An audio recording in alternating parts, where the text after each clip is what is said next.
Hey everyone, and welcome to our YouTube upload of the character profile of Mike Baldwin, Michael Vernon Baldwin, and this is taken from Conversation Street podcast, episode 45, which we recorded way back in 2013. I think this is less than a year into our podcasting journey. We sound so young and happy. I don't know what was going on. I know we're obviously in a good mood to talk about Marvel. I think Mike's a great character. Yeah. We've decided to pick him this week because of the marriage of Adam and Sarah. Exactly. Adam Baldwin. No, Adam Barlow. I keep forgetting that his name's not Adam Baldwin.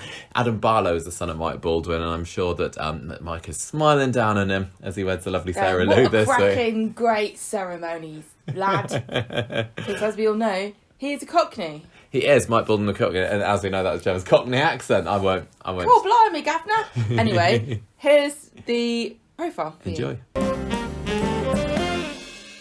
This episode's character profile is Michael Vernon Baldwin. Why did we choose him? Why did you choose him? Factory stuff. I thought the factory storyline would turn out to be bigger than it was, and You picked him because you wanted to torture me. yeah, For Gemma how many made the notes. Gemma made the notes this week. Usually I do the character hours. profile. He came in to me and said, I know he's a big character, but there's not very much about him. It won't take very long. Oh, yes, there was thousands and thousands of words worth. So let's get on with it because we don't have very much time. He was born on the 16th of February 1942 in London, and he died on the 7th of April 2006 on the cobbles. His father was Frankie Baldwin, his mother was Mary Baldwin, his brother was Harry Baldwin. I'm sensing a theme. His wives, Susan Barlow, 1986, Jackie Ingram, 1991, Alma Halliwell, no relation, 1992. To who? To Jerry Halliwell. Random. Linda Sykes, 2000. Children, Danny Baldwin, 1962, Mark Redman, 1983, and Adam Barlow, 1988. His first appearance was 11th of October 1976, and his last appearance was on the 7th of April 2006, although that's not technically true actually, because he appeared as a ghost. Oh yeah, no, that wasn't on Corrie, was it? Okay, his number of appearances was a whopping 2,358, and he was played by Johnny Briggs. Yeah, quite a very popular character is Mike Baldwin, isn't he? Even though he's kind of a baddie, but kind of not. He's one of those cheeky villains of the street. Yeah, but he's not really villain. He was never sort of villainous, but he was sometimes a really nasty piece of work, wasn't he? But kind of like Norris sometimes. Norris can be a right git, but he's never really. But I don't think Norris has quite the charm of Mike Baldwin. I wasn't trying to. Yeah, they're not exactly alike, are they? So Mike was originally supposed to be an only child, but then in 2004, when they wanted to introduce the rest of the Baldwin clan, they said that he had this brother, Harry, and Danny was his son. So Danny was then now this nephew of Mike. Although it turned out that actually Danny was his son, Mike's son. So a bit of a back story to Mike was that he was a born businessman, and even as a child he always had money-making schemes on the go, a little bit like Chesney. Before he appeared in Corrie, he started a denim factory and was living with Anne Woodley in Islington with her two sons. So he had this common law wife. Yes. And they originally introduced the character in order to make Coronation Street more popular with us Southerners, because they wanted to have a Londoner in it. Yeah, this was before EastEnders started, wasn't it? I can't remember when that started. Yes. Was it 80s? It wasn't in 1976. No.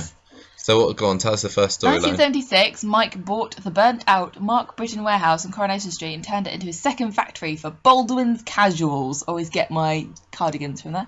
He buys number 5 and sets up Bet Lynch as his housekeeper. But, housekeeper with inverted commas. He got fed up with Bet, and when Anne came, his Common War life. That's what marriage is. She confronts Bet and the Rovers and tells her exactly what's going on. Mike tells Bet it's over. He sells the house, but then he feels guilty and subsidises Bet's rent in the corner shop. Mike leaves Anne anyway and decides to move to Weatherfield permanently, and also buys Sylvia Separates in Victoria Street and moves Elsie Howard to the factory and gets Gail Potter and Susie Burchill to run Sylvia Separates because they're young hip things. Yes. So 1977, the factory was threatened by strike action, and I think through quite a lot of that 20-30 years there was threats of strike action. I think the 70s was full of strikes. Yeah. So, well, Mike wanted to introduce a 3-day working week, and then he promoted. It's very political and of the times. He promoted his girlfriend Terry Clayton to the sewing room, and yeah, people who People was it, didn't like Ivy that. and Vera and all these bolshy women weren't very happy with that. But they did strike in 1978 when Mike sacked Hilda Ogden for daring to ask for a new brush. Yes, because he said he should have looked after it. Yeah, in 1979 he asked Deirdre out on a date, which was the highlight of seeds his are year. sown. 1980. So Pauline Stringer, who was the new supervisor at the factory, got herself elected as shop steward, had an affair with Mike, but then walked out on him when he undermined her authority at the factory. And then later on in that year, in December, his dad Frankie turned up. He nicked £70 from Fred G, disappeared, turning up a few more times in the show, sort of in future years, when to show Basically Mike where he got his womanising ways, Basically to make it look like the apple didn't fall far from the tree. Yeah. In 1981, when Ken's car breaks down, Mike wines and dines Deirdre. But when he buys a new flat at the housewarming, he winds up going off with Ken's date, Sonia Price, which then pushes Ken and Deirdre together, and they get married. Oh, match made in heaven. 1982, Mike's father dies, and then he turns to Maggie Dunlop for comfort. And he also had the chance to give his cleaner, to give Hilda a pay rise, to shut her up after they moved in together, basically. Maggie moved out when Mike refuses to buy the florist that she worked in, and she was pregnant, but won't marry Mike. So Mary marries the guy who did give her money for the business, which is Harry Redman. In 1983, after starting an affair with Deirdre in the previous year, Mike tries to convince her to leave Ken. But Ken asks for a second chance, and then Mike and Ken become lifelong enemies. So this was the very, very famous scene of of Mike coming to see Deirdre at the door, and then Ken pushing her up against the door. I think if you're going to show any scene from classic Corrie, that's the one that they show, isn't it? Yeah, I've certainly seen it to many represent times. Coronation Street in the past, that's the scene. Yeah. And that was such a huge storyline at the time. Now, I did watch that on classic Coronation Street when it was on in Granada Plus, and it obviously wasn't as exciting because I knew the outcome of it, but I can tell why at the time it was such a big thing then, especially as that was like the days before spoilers and soap mags and everything, to have this love triangle between Ken, who's the main man of the street, and Deirdre, who they'd been having a fairly happy marriage up until that point, to have this horrible Mike come in, sort of getting in between them, gripping stuff. And didn't they show the results of it during a football match or something, that when they announced it up on the big screen that Ken and Deirdre were staying together? Can you imagine them doing that now? They announced my birth at a football match and everyone cheered. Did they? Because my granddad was watching the Saints play at the Dell, and they didn't have mobile phones, so they had to tell him on the announcement, funny. and everyone went, hooray! Anyway, also that year, Mike opens the Graffiti Club, it is the 80s, wine bar with Alf Roberts and Len Fairclough. That's where the medical centre is now.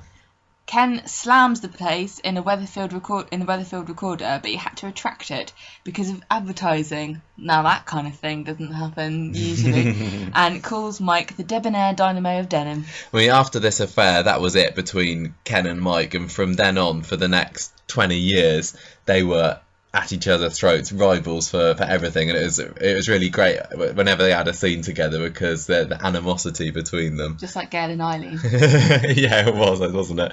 In 1984, Mike sells his share of the wine bar because the books were a bit dodgy, and the next year he gets in a relationship with Susan Barlow, Ken's daughter, who was 20 at the time and also living with Ken. Oh yeah, I think, did he just do it just to get back at Ken, do you think, maybe? Probably worth it. Well, they plan to get married in 1986, and Ken kind of begrudgingly gives Susan away.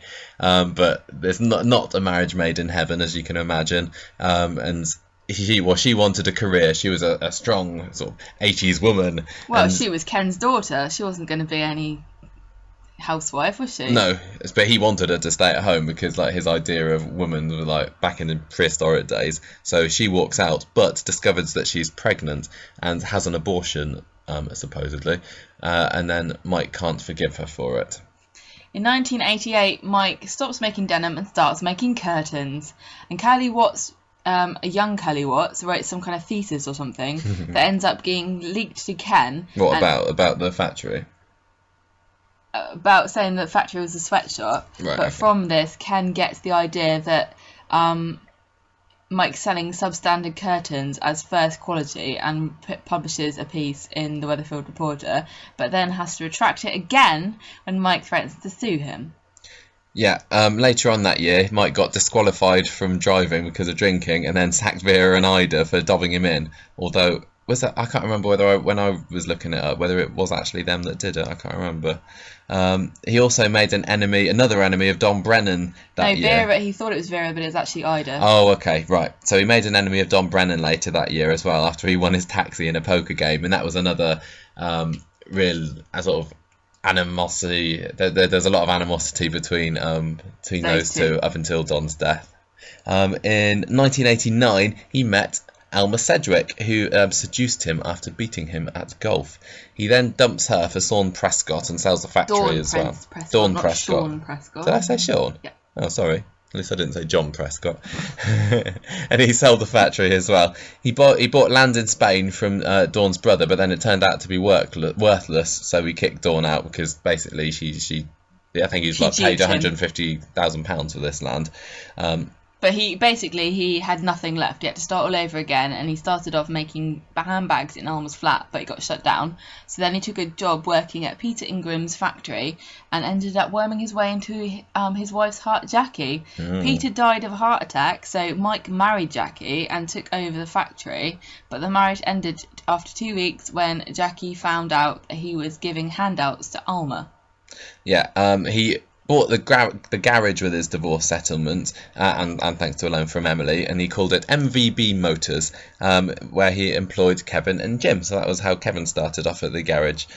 He started another business called MVB Print, which is like a t-shirt printing company and whatever, and Steve was the one that was running that, a young Steve McDonald. Basically, they spend a lot of time trying to do each other over, him and Steve, but Mike eventually triumphs over him. Yeah, so by 1991, Alma and Ken were together, and Mike obviously wanted Alma for himself. She spent Christmas Day with Mike, and then when she confessed to Ken, he walked out on her. In 1992, Alma and Mike marry. Ken and Mike's rivalry increases when Ken starts dating Mike's old flame, Maggie. Mike plays father to Maggie's son, Mark Redman, is that right? Yes. And sends him to grammar school even though he can't afford it, and Mike actually hates it. Yeah, and that was Oak Hill School, which was the one that Rosie later goes to.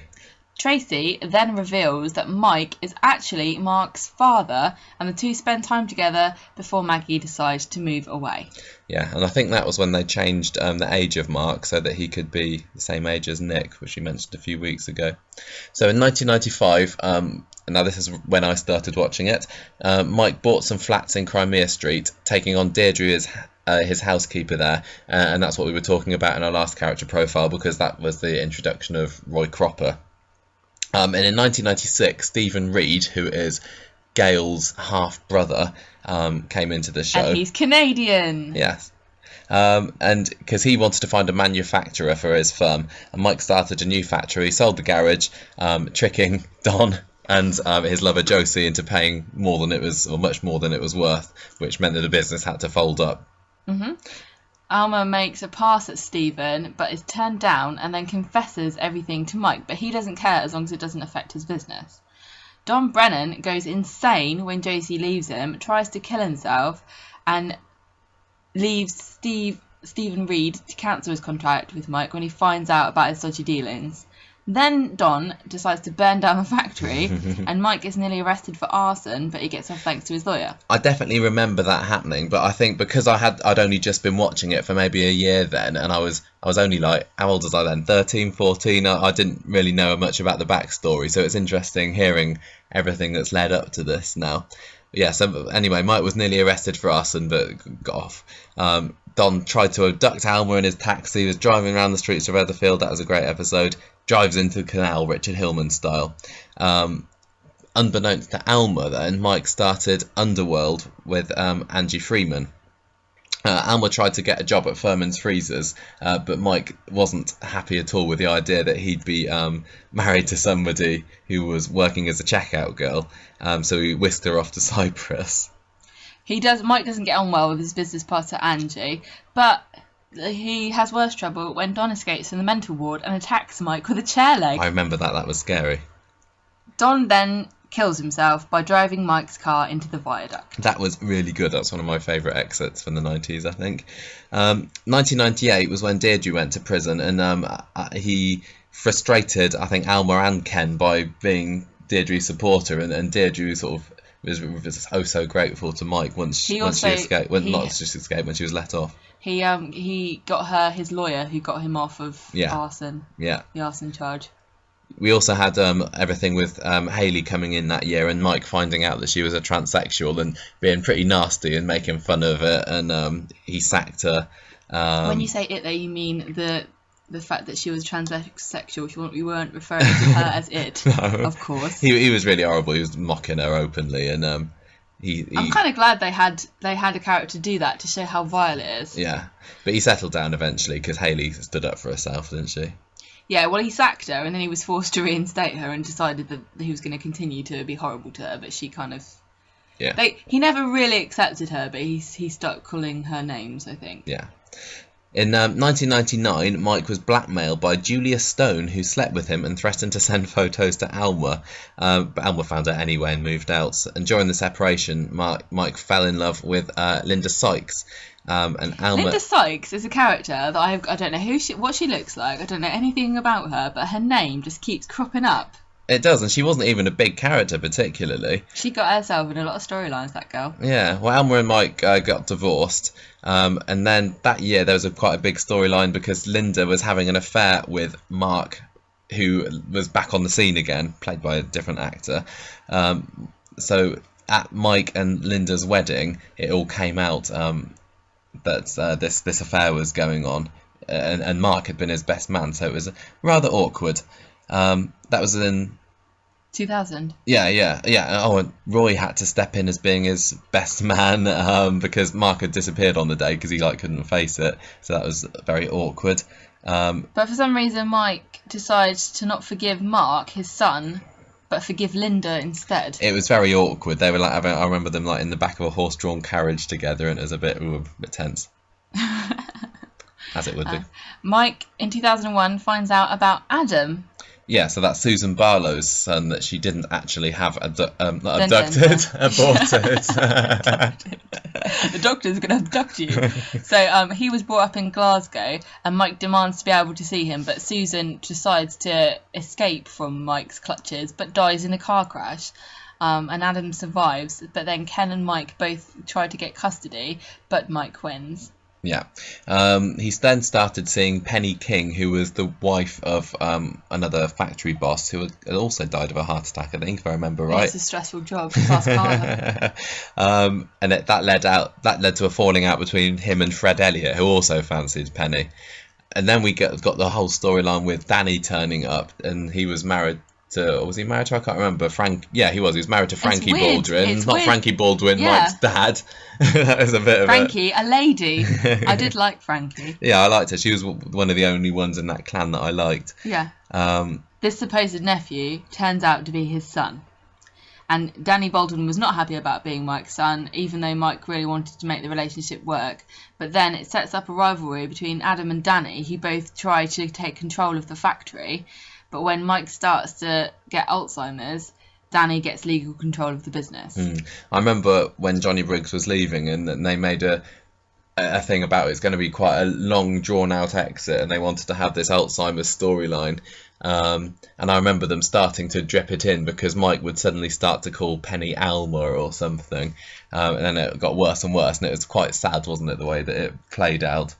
Well, you know that I've never saw any. The only episodes I saw with Mike in it was when he came back, because in 2005 he left with Alzheimer's to live in Spain, but then returned for his final days. That was horrible. That was the first I saw of him, actually. And I remember you telling me this is one of the main characters in Coronation Street. This guy here is one of the main characters. So didn't you see any of this stuff? But you saw the stuff with Danny and Frankie and stuff, didn't you? Yeah, but Mike wasn't really in it when I was watching it. Oh, okay.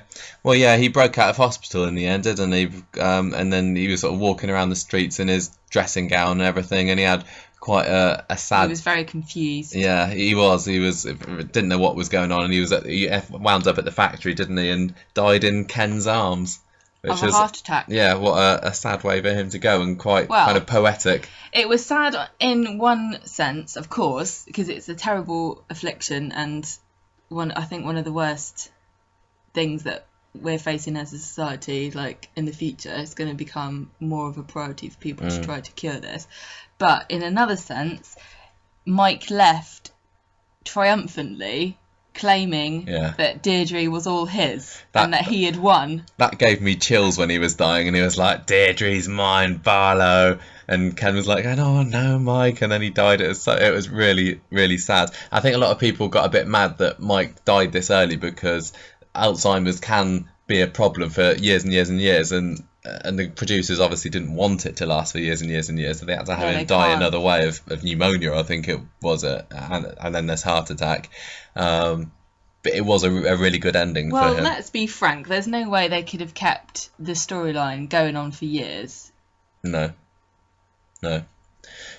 So you didn't see much of Mike Baldwin then, so you can't really tell me much of what you liked about him, or not. Well, no.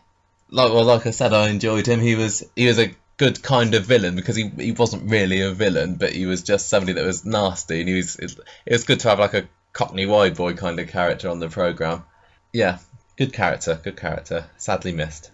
Well, his exit storyline was praised by quite a lot of journalists, including Johan, I assume that's how you pronounce it, Hari in The Independent, who I later found out was in trouble for plagiarism, so I hate to plagiarise this. He said, "A soap can do Alzheimer's perfectly because it can draw on the collective memories of its audience in a way no other art form, except perhaps the epic novel, can. When Mike loses it and starts crying for Alma, the ex-wife who died years ago, we remember her too," which is a very good point. Yeah. This doesn't really work. I mean, you can do storylines about Alzheimer's in any medium, of course, but in soaps really are positioned best to take advantage of the fact the that characters have got so much history. Especially considering that Alma died of cancer and everyone really loved her. And so when he's wondering where she is, it is kind of like, it brings it back up again for you.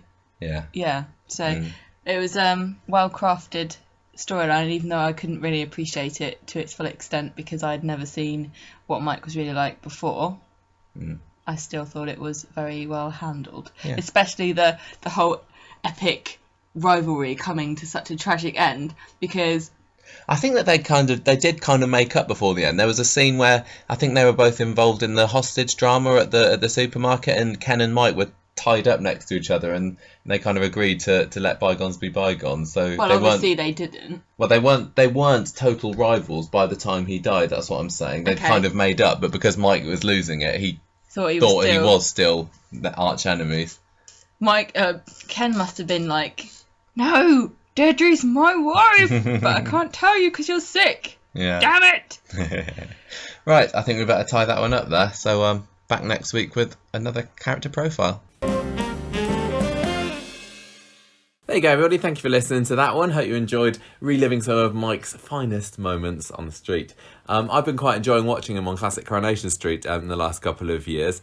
I know when we recorded that character profile, we had obviously watched him on modern Coronation Street, but it had been quite a long time since he died, isn't it? But now in my head, he's much more kind of relevant contemporary character as I'm watching him, as he was back in 1995, I think they're on the moment. 1994, 1995. Watching him on Classic Corrie. Yeah, and I am enjoying him, but it's making me see more and more that he really was a nasty piece of work, but lovable. I can't help but love the Mike Baldwin as he is at the moment, because he is only interested in number one. He seems to have no morals, and he'll do whatever he can to get what he wants. He doesn't care who he hurts. Even Alma, his poor suffering wife at the moment, has to put up with Mike Baldwin pretty much doing what Mike Baldwin wants, all just to get as much money, status and power as possible. Lovely jubbly money.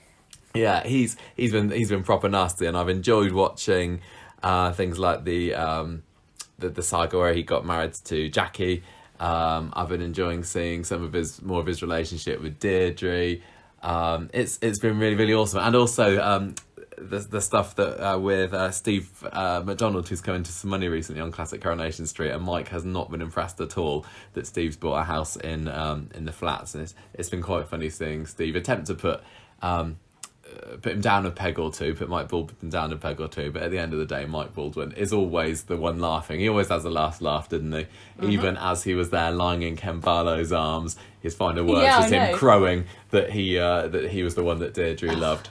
Really, really great character. Die as you live, being really annoying and only caring about yourself. On his gravestone. Yeah, great. There you go. Thank you everybody for listening. Hope you enjoyed that. We'll see you next time with another character profile. Bye.